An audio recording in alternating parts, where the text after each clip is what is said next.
இன்றைய நற்செய்தி வாசகம் திருத்தூதர் மத்தேயு எழுதிய தூய நற்செய்தியிலிருந்து வாசகம்.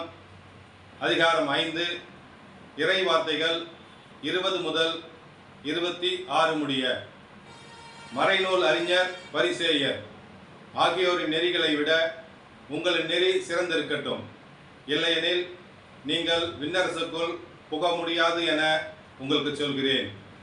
கொலை செய்யாதே, கொலை செய்கிறவர் எவரும் தண்டனை தீர்ப்புக்கு ஆளாவார் என்று முற்காலத்தவருக்கு கூறப்பட்டிருப்பதை கேள்விப்பட்டிருக்கிறீர்கள்.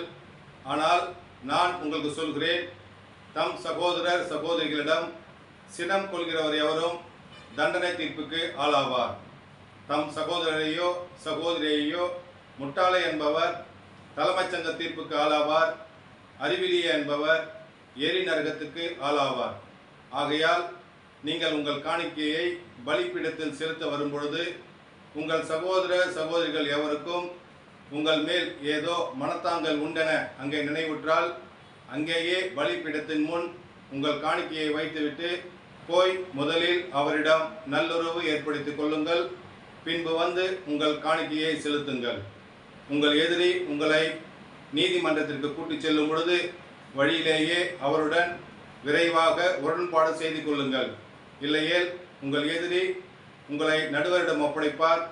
நடுவர் காவலரிடம் ஒப்படைக்க நீங்கள் சிறையில் அடைக்கப்படுவீர்கள். கடைசி காசு வரை திருப்பி செலுத்தாமல் அங்கிருந்து வெளியேற மாட்டீர்கள் என உறுதியாக உங்களுக்கு சொல்கிறேன். ஆண்டவரின் அருள்வாக்கு. கிறிஸ்துவே உமக்கு புகழ்.